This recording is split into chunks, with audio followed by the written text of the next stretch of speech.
The rest of the world is not quite ready to begin interviewing this fellow or listening to what he has to say, but we sure are. And that's why he's here, and that's why I want you to welcome Apollo astronaut and Doctor of Aeronautics and Astronautics from MIT, Edgar Mitchell.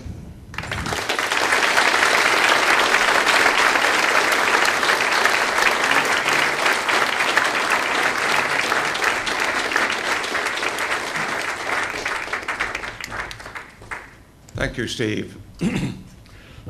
Thank you, George. Thank you, Paul, for those wonderful words. My voice is failing me here. As I thought about what I could say to you tonight, following 2 days of erudite discourse, two very well-known gentlemen laying it on the line, I found it hard to say what I could come up with that would be important to you. So what I thought I would try to do is kind of set the stage for the big picture, because that's what I gained from going into space, was to see us from a different perspective that I call the big picture. And I will help tell that story by recounting my own story of getting here, and hopefully it will provide a context for us and our civilization at this point in history, which there is no question needs some touching up and some readdressing and some remotivating in a different way. And I'd like to tell this little story to begin.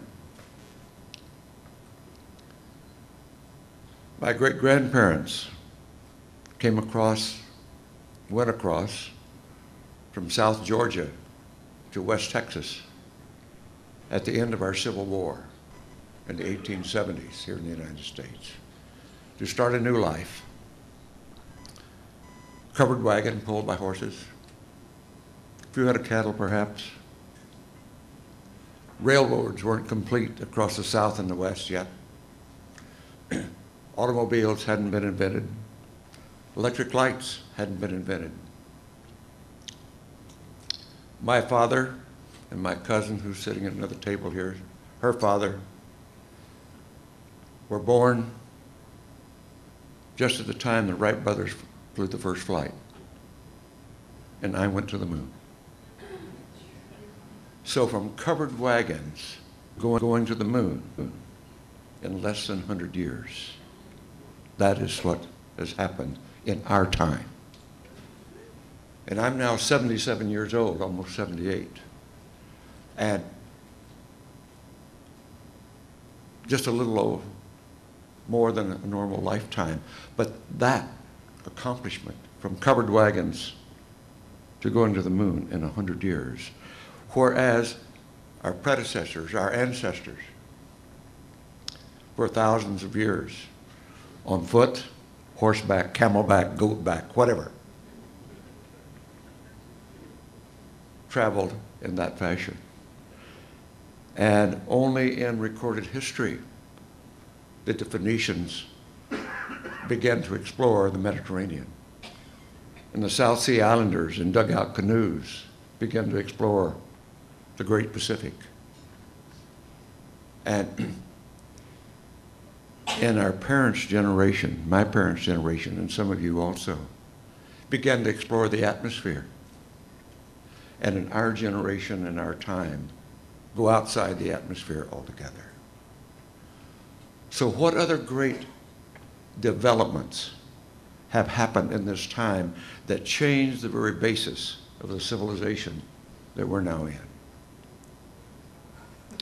Well, another one we're confronting right now is we're not alone in the universe. Now, some may have suspected that before, but here we have evidence that we have been examining here for 60 years that we're not alone in the universe. And let me give you a little history on that aspect of it also. My cousin and I grew up in the Pecos Valley in Roswell, New Mexico, at the time of the Roswell incident. Now, at that time, I was living 35 miles south in Artesia, New Mexico. But there's a little history to that, too, and a little more development about our time. Across the mountains to the west of where I lived, the White Sands Proving Ground. And in Roswell, where my cousin lived and where I lived just before that, Jesse Marcel, very soon after that, was to have his experience with his father. But before that, on one fateful night, a giant glow in the sky marked one of the first nuclear tests at the White Sands Proving Ground. And I happened to be, as a young lad at 13, looking out at the heavens and saw that event. The power of nuclear destruction that we in our generation have helped create. A major event that at this point in our history, if unleashed, will surely end this thing we call Earth civilization. And if we're wise enough over the next few years, we have, in the last 50 years, been able not to unleash that. We have tried to hold it. But if we don't really curb it, it will surely end this civilization that we're in due course. So, here are, so far, just in the few minutes I've been talking, we've talked about the technological development that has brought us from covered wagons to going to the moon. We've talked about the creativity of humans that have created the destructive power that could end our civilization if improperly used. What else has happened that is a mark of our time that needs to be counted as important? Well, there's some of you in this room have experimented with that, as have I. Before I get to that, however, there's one more thing I want to point out about that Roswell occurrence in my growing up.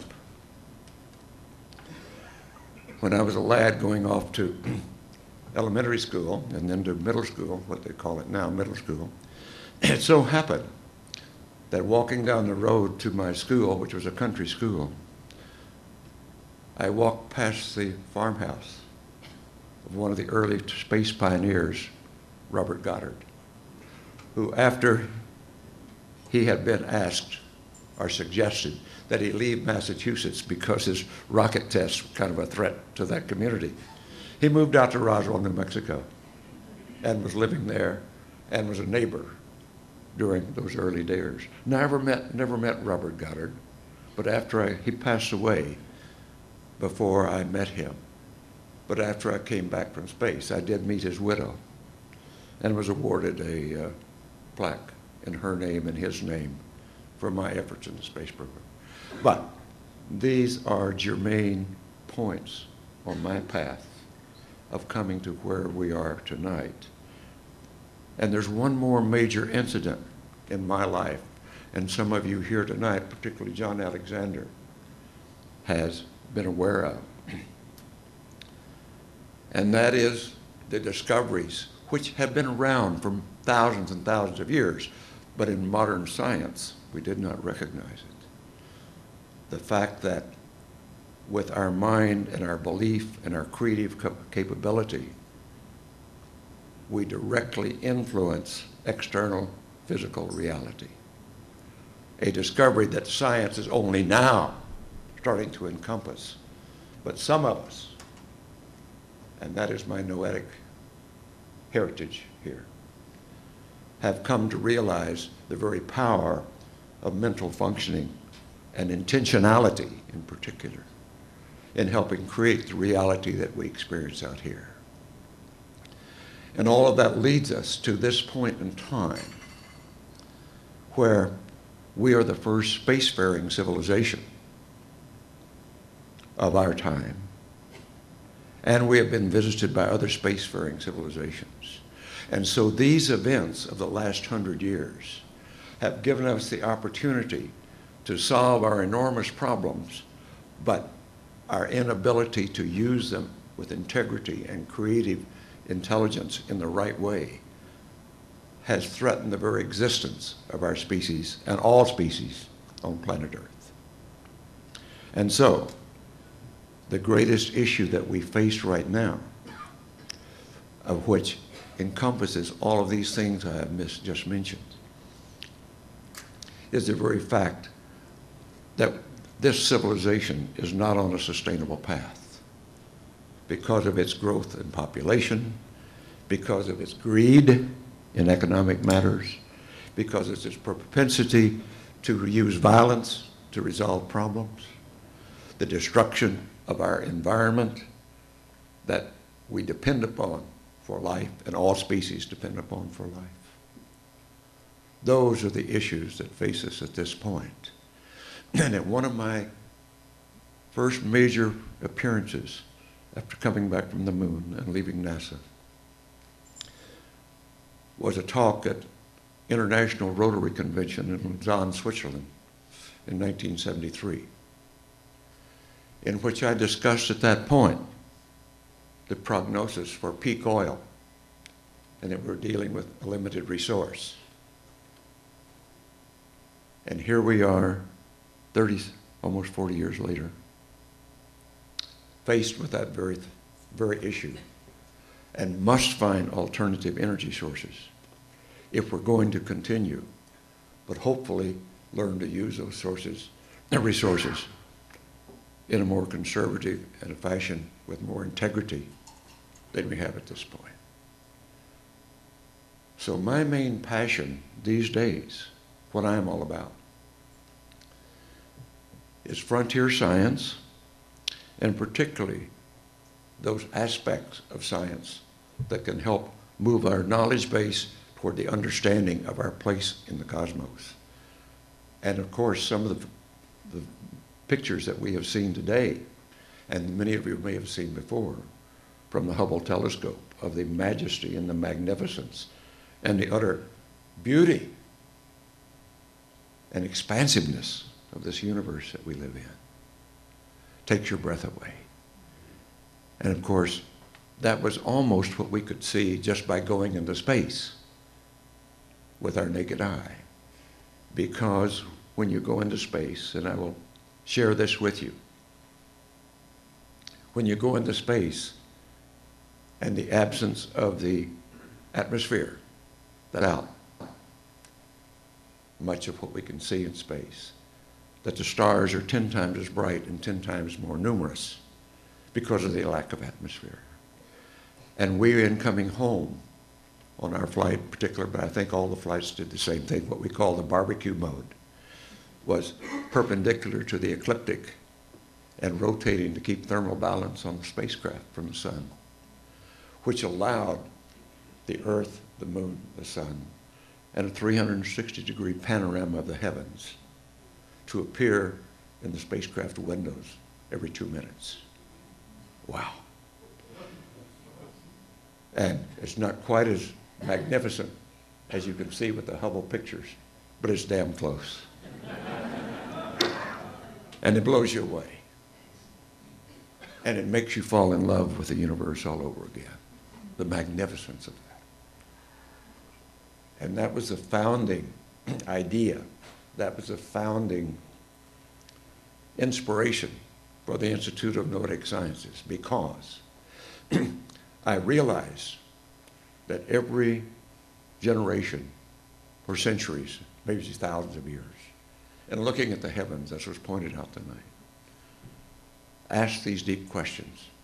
Who are we? How did we get here? Where are we going? What's this really all about? What's our relationship to the cosmos? And every generation has found an answer satisfying to them. And I realized that in this time, our cosmology from science was perhaps incomplete and perhaps flawed. Certainly incomplete, perhaps flawed. Our cosmology from our cultural traditions, normally rooted in religion, were archaic and perhaps flawed. And as a first-generation spacefaring civilization from Earth, perhaps we needed to re-ask that question about who are we and how do we get here? What's this all about? From the point of view of being a spacefaring civilization. And now, in retrospect, with Hubble telescope pictures to help us relook at that and re-understand the magnificence of where we are. So,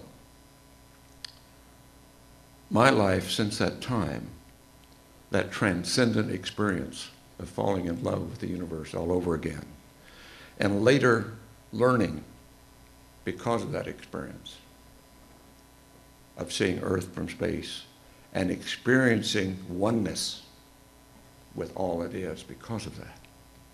And learning later after coming home that in the ancient Sanskrit, that experience was called samadhi, to see things in their separateness, but is experience of visceral unity, of oneness with bliss and joy. And not knowing what that meant, but recognizing in retrospect and looking back at it, that transformational moment of refalling in love with the universe all over again, in a deeper, more meaningful way than I ever thought, is really what we as civilization must do, is to learn to love ourselves, each other. It begins here, and reach out to others, reach out to nature, reach out to the species, and recognize that we are one. And all of our traditions at their heart have been telling us that forever, and we've missed it. And politically, we forget it. And we get caught up in our greed and our self-service. And we do to our planet and ourself and our civilization exactly what we're doing now. I did write a paper at the fall of the Berlin Wall. And the gist of that paper, modestly distributed, the gist of that paper was, how long can democratic free market capitalism endure in the absence of an ideological opponent? And I think we're seeing the answer to that now, is that it implodes from its own excesses. And that seems to be what's happening to us. And by all the pundits that we can listen to, we're at a tipping point. We're at a point, a bifurcation point, to use words from systems theory. And it's not clear which way it's going to go. But we are the ones that are going to determine which way it's going to go. And it's up to us. And so the challenge from all of these things we've heard today about visitors and remote viewing and mind over matter and spacefaring and going from covered wagons to going to the moon, that's a part of our heritage of this postmodern time that we're in. But it's a heritage filled with peril because our technologies and our willingness to use them strictly for our benefit and not for the greater good is our undoing. And I will not keep us longer tonight because that is the basic message. But I would like to leave you with the saying that also comes out of the ancient Sanskrit that I find is vitally important. And I'll remind you one more concept. If we go back to the 50s, at the beginning of the space age, and mind you, my first experience of thinking about going into space occurred aboard an aircraft carrier in October the 4th, 1957, coming back from the Pacific on carrier duty after the Korean War, when Sputnik went up on October the 4th. And I realized that humans would be right behind robot spacecraft. And no humans had been above 60,000 feet into the atmosphere at that point. And our concept of the heavens and our place in it was about as sophisticated at that time as God in the heavens, man in the middle, and everything else below. It wasn't much more sophisticated than that, even the most erudite. But of course, we have learned a lot in these 50 years, and we've been seeing a lot.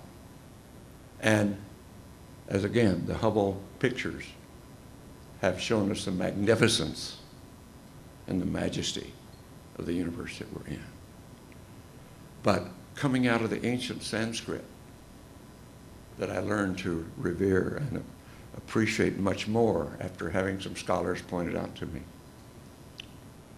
There's a saying that goes like this: God sleeps in the minerals, awakens in plants, walks in the animals, and thinks in man. Thank you.